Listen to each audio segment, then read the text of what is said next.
This here should be everything that I need to get my BMW E36 back on the road after 7 years. 7 years, 365 weeks or 2,555 days is a long time, especially for a car to be sat outside. So when I got the opportunity to save this abandoned BMW, I did, and I only had to pay £300 to do it. And now, after all that time, I'm about to get this thing back on the road once and for all and even drive it for the first time. But some things are a lot easier said than done. Oh no, we're overheating. Now with BMW E36s becoming rarer and rarer by the day, parts can be quite hard to come by. So luckily I've teamed up with eBay to get the car back on the road and being enjoyed again.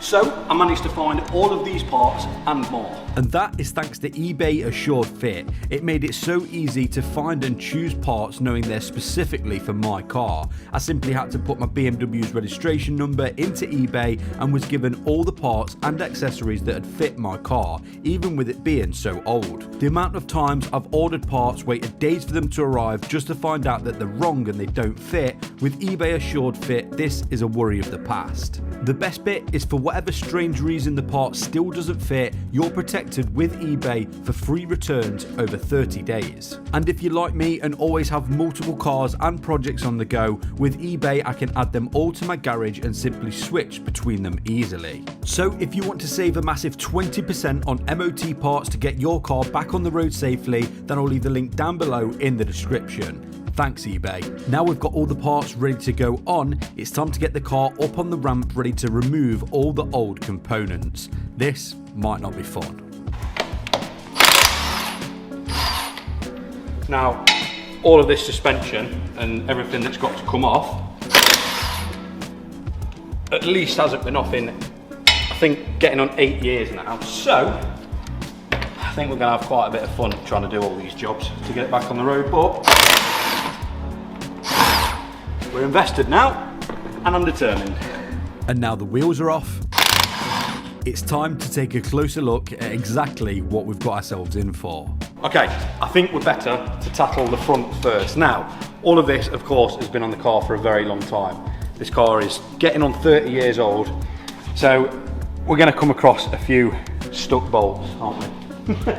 It's just part of the game, unfortunately. It's an old car, but once it's done, it'll be done and we won't need to worry about it again. But we've got all of this suspension to go on the front because it's all in pretty bad condition that's already on the car. We've got the calipers to change, we've got brake discs, brake pads to change, rear shocks. We've got a lot to do to get it back on the road. So let's start with trying to get the front calipers off. These bolts don't look happy. Before I get started, I just want to give Will a massive thank you for his time, effort and the ramp. Without all of those, I would have never been able to get all of these jobs done on this car. First, we're trying to remove the caliper. The 2 bolts holding the caliper to the carrier are covered, so they came out just fine. Now we're onto the bolts that hold the caliper carrier to the hub. These have been sat around for a very long time, and I'm just hoping that they don't round off.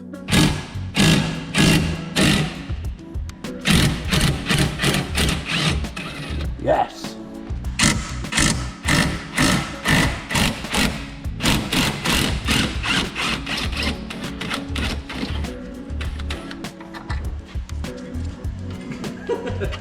So far, so good, but now we're onto a bolt that I'm 100% sure is gonna round off, and that is the bolt / screw that's holding the brake disc onto the actual hub itself.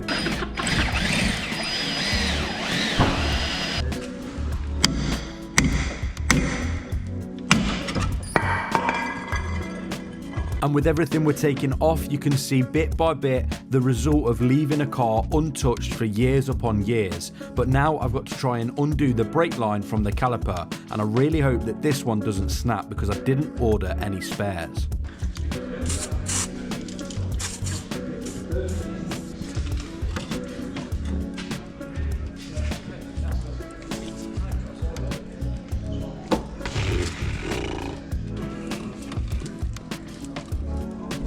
It's gone. It's gone. Luckily, we managed to remove that caliper. Each and every bolt on this car could easily turn into a 3-hour job just trying to remove them, so it's better we take our time instead of rushing and rounding them off. Now, I'm removing the brake dust shields. Although these serve a purpose, these aren't mandatory for an MOT, so I'm leaving them off. And, of course, for these, the grinder had to make an appearance. Well, we're looking a bit more like a car instead of the Titanic wreckage. With all that out the way, it's time to start stripping down all of the suspension components. The track rod ends, the lower ball joints, drop links, all have to come off, and I think we're going to need a little bit of help from fire.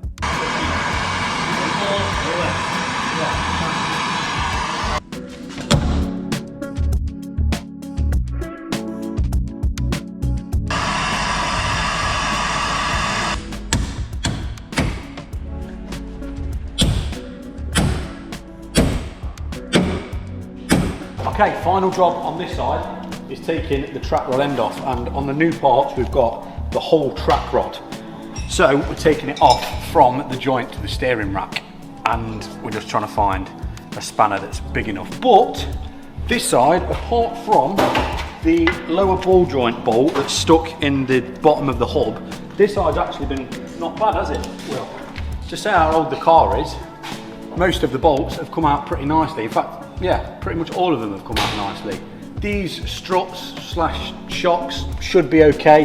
We have got a few upgrades for them in another video, but yeah, so far so good, would you say? Yeah, so I think so far so good, but well, as long as these come off, and then we can move on to the other side, get the back stripped, and then tomorrow we'll be coming back and hopefully getting stuff put back on. But found this back, mate. Because the main nut on this track rod end is covered by a dust cover, Will can now loosen it pretty easily and then remove it. And that's that side stripped. We need that. We need that. But that is the old one off. It's a bit naff as well, so it's probably a good job we are changing that. But yeah, that's that side done. Just got to do it again now. Technically, the passenger side that we've just done should be a lot worse than the driver's side because it's closest to the curb. It collects more dust, more debris and more road salt, but because this car hasn't been on the road, both sides are as bad as each other, so we're just going to do exactly the same on the driver's side as we did on the other side, using heat, hammers, patience, and a grinder.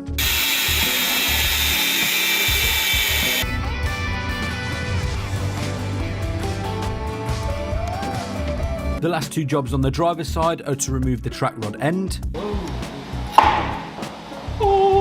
and then try and disconnect that brake line from the brake caliper, which was putting up a serious fight.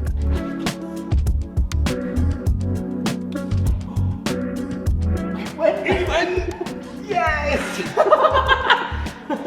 There we go, the front is fully stripped. Now, we haven't took these front shock absorbers off. They are very, very crusty, and I'm assuming they might just get advised for how they look. But the main thing is they're not leaking. We've got some proper modifications going on this car, so it just don't make sense to spend like 200 quid on front shocks when these should pass, if not be advised. So they're staying in for now. They are really, really battered, but that's everything stripped off the front end. The calipers are off, and well, here's all the here's all the mess. The only thing we've got to do is take off this nut here and transfer this little bracket over to the nice, shiny, fresh new ones, because they bolt in to them holes there. So that's the only job left to do, but we're going to strip the backs before we start reinstalling anything at front. You can kind of see how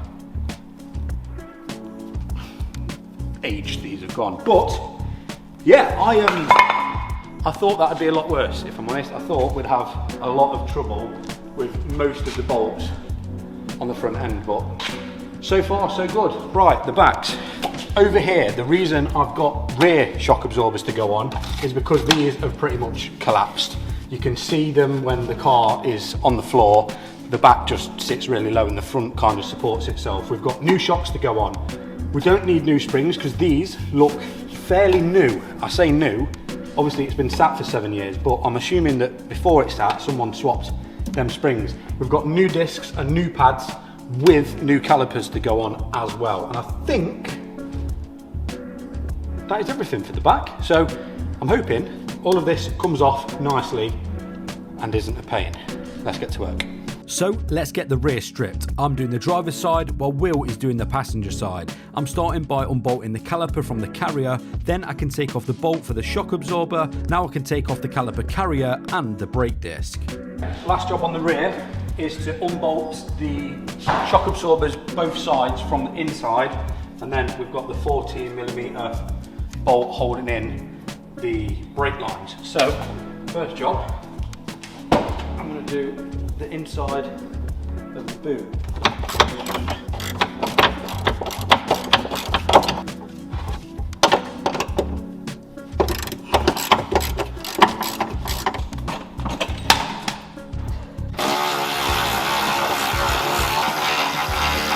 And now that shock absorber is out, it's left us with one last job to do and one last bolt to take off, which is the bolt connecting the brake line to the caliper. These have been the toughest of all them so far, so I'm hoping that this last one comes loose. Yes, it's gone. Yes! I genuinely thought today would be just a day of rounded bolts, stressing out and just trying to get bolts off all day. It's been quite a success, but she's been good to me. She's been very good to me. That's it. That's the strip down complete.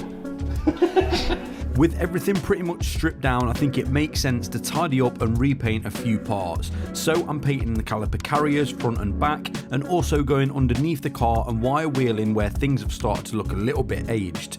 Doing this should make the car just look that little bit nicer underneath. We are now ready to start fitting everything back to the car, and again, thanks to eBay, I know that all of these parts are going to fit nice and snug. We've pushed the new bearings into the new what do you call them? Lollipops. We've put the new bearings in the new lollipops. We've got all the calipers ready to go on, so all we've got to do is rebuild it all and put it back together. Should we start with the fronts or back, Will? Start with the fronts. The front should now be pretty easy to put back together, as we aren't having to deal with extremely tight bolts. I'm refitting the wishbone, then we can fit the track rod end, then the drop links, and all of that bolts to the hub, so I'm refitting that as well.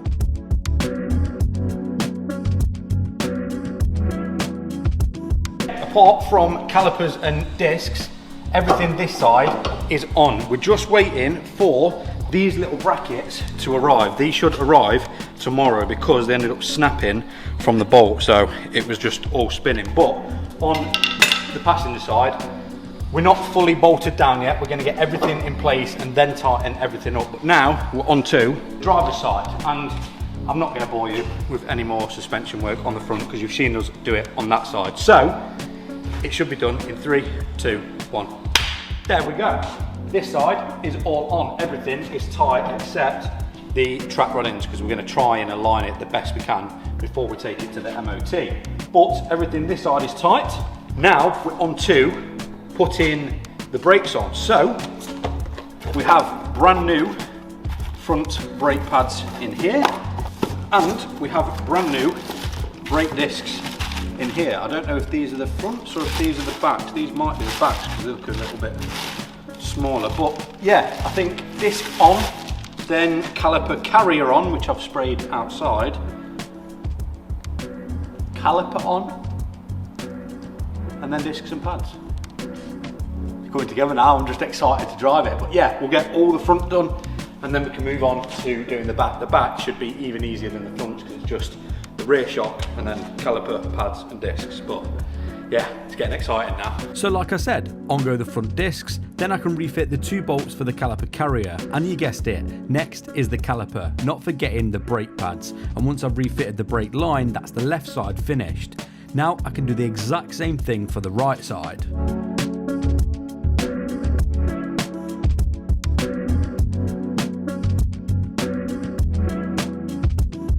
Now we're onto the rear. In goes the shock absorber, then the brake disc, followed by the caliper carrier, and of course the caliper with the brake pads. And the last job is the brake line.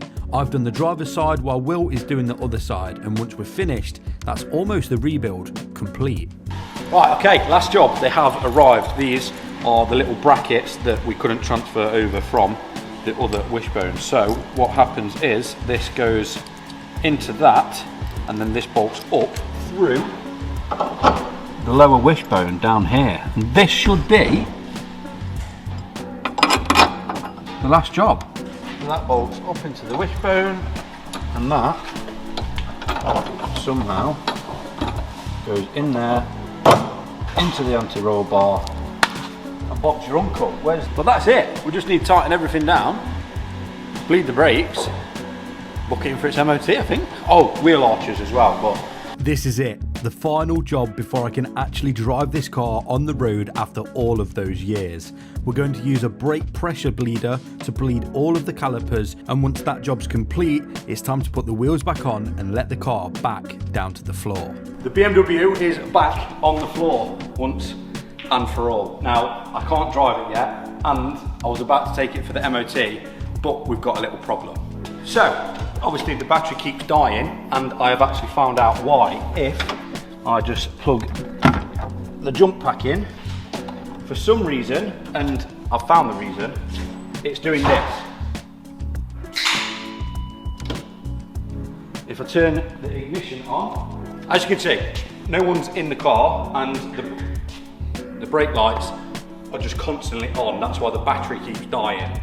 So, I think I found the problem. If you have a look under here, this here is something called a brake light switch. And in fact, I can actually unplug it. Now, what this is meant to do is it sits where the brake pedal is, and when the pedal is not applied, there will be pressure on this switch here. In fact, I think I've just fixed it. I think I've actually just fixed it. I think that's actually just fixed itself. It was just stuck. You're not gonna get... So that's what it's meant to do, which it is now doing, and it was just stuck on. Hold on, wait, that might have just fixed itself. Right, let me get this back in, and I'll see if that actually works. Right, if I turn this on now, and the brake light's on.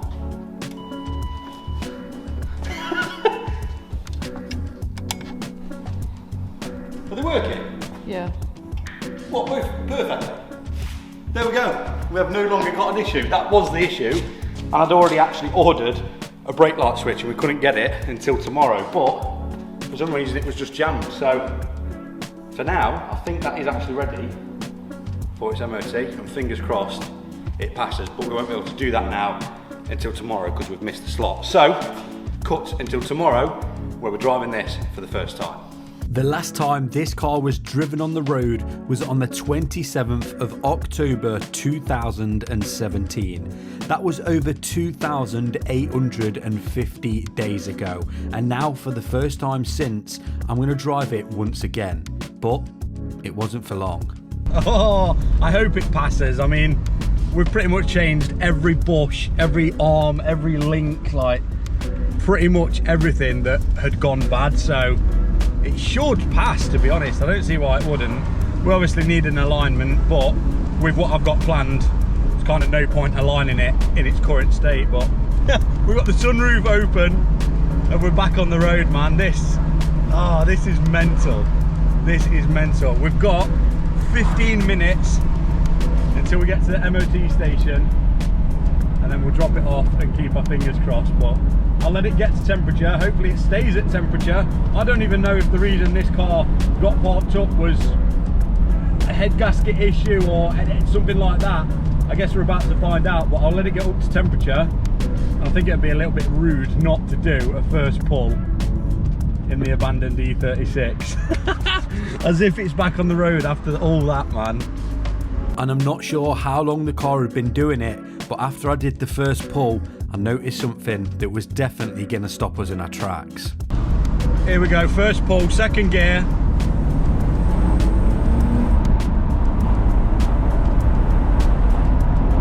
Oh no, we're overheating. We're overheating bad. We're in the red. No! No. We're overheating. Oh, and I'm on the main road. This is really bad.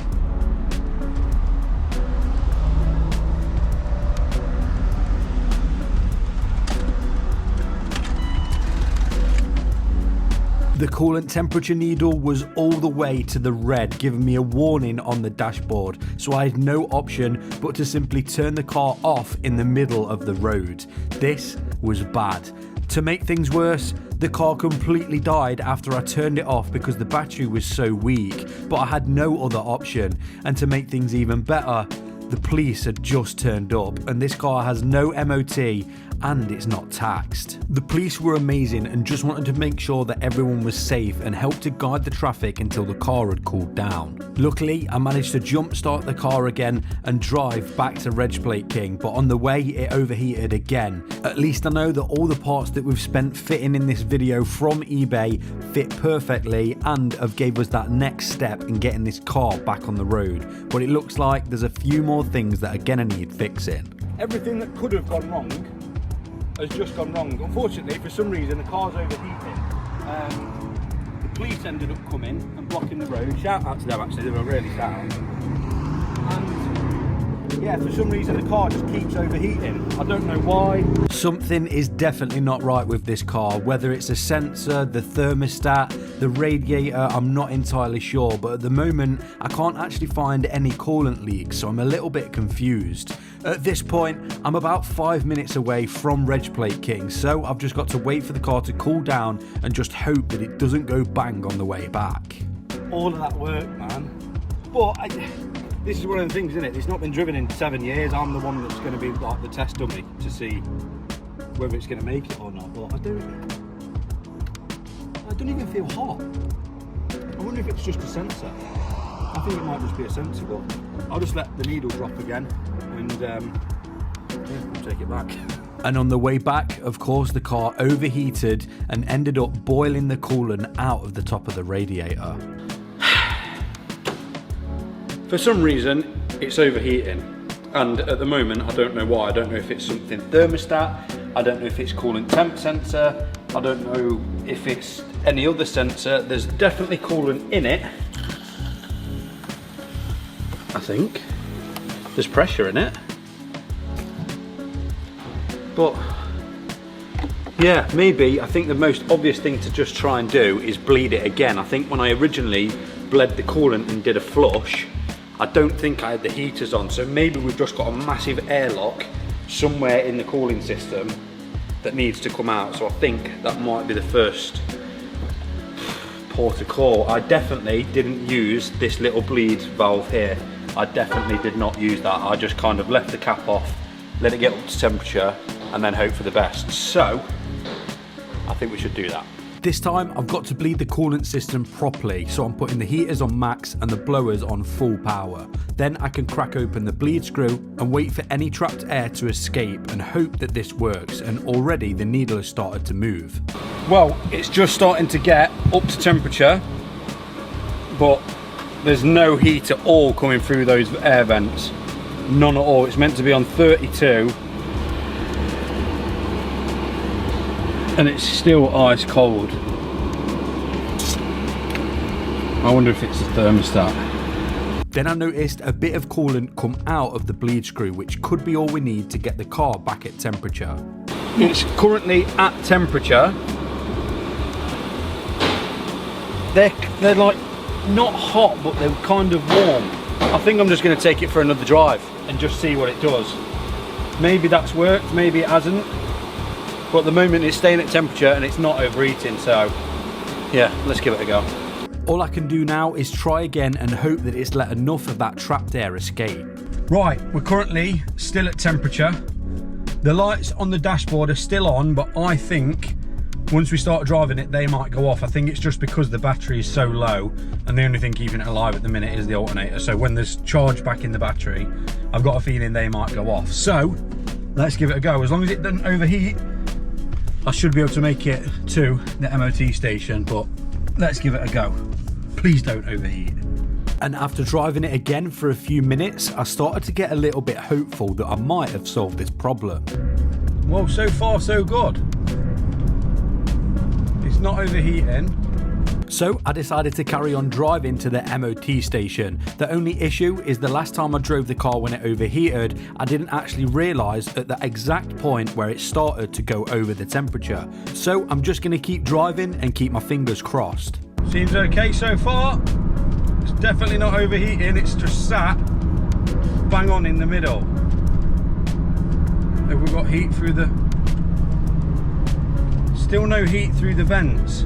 If the car's not overheating but there's no hot air coming through the air vents, this would normally mean that there's still trapped air in the coolant system, or there's a problem with the heater matrix itself. Maybe it's blocked, but then it all went wrong. Oh, it's creeping up. Oh. Yeah, we're about to overheat again. It's at the top quarter. Yeah, it's... Oh. Yeah, we're overheating again. Right. It must be the thermostat. It has to be the thermostat. Yeah, we're about to go into the red. And the lights on the dashboard haven't gone for some reason. Although I wanted to get this car back on the road and being enjoyed again, it's clear that some things are not meant to be, and there's still some issues that need addressing with this car. Unfortunate, but I guess this is part of the game. Overheating again. Look.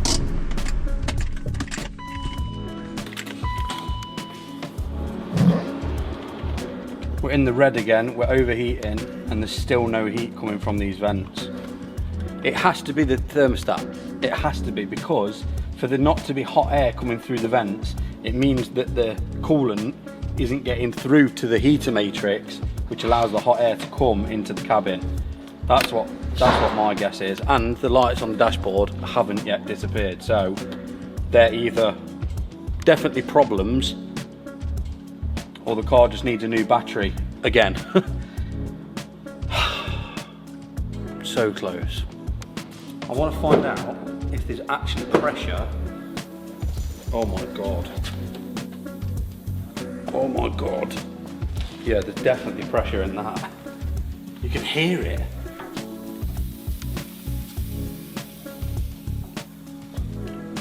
Yeah, I'm not going to touch that. I think that's definitely overheating. Yeah, it's literally bubbling. You know what, I'm going to close the bonnet before that explodes.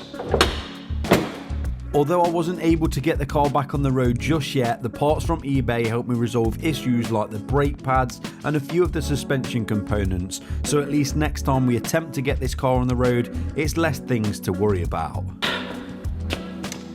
Maybe the BMW just needs a little bit more work until we can actually get it back on the road again. I think I jumped the gun a little bit and just expected, by doing the suspension and not actually road testing the engine and gearbox and things, that I could just get it back on the road and go and get it through an MOT, but it doesn't look like that. It's going to be the case. I really wanted to properly send it in this video, but I can't get the parts that I need to fix it until next week, so we're a little bit stuck for now. But I guess if you did enjoy this video, please remember to like, comment and subscribe. I'll see you in the next one. I'm well upset.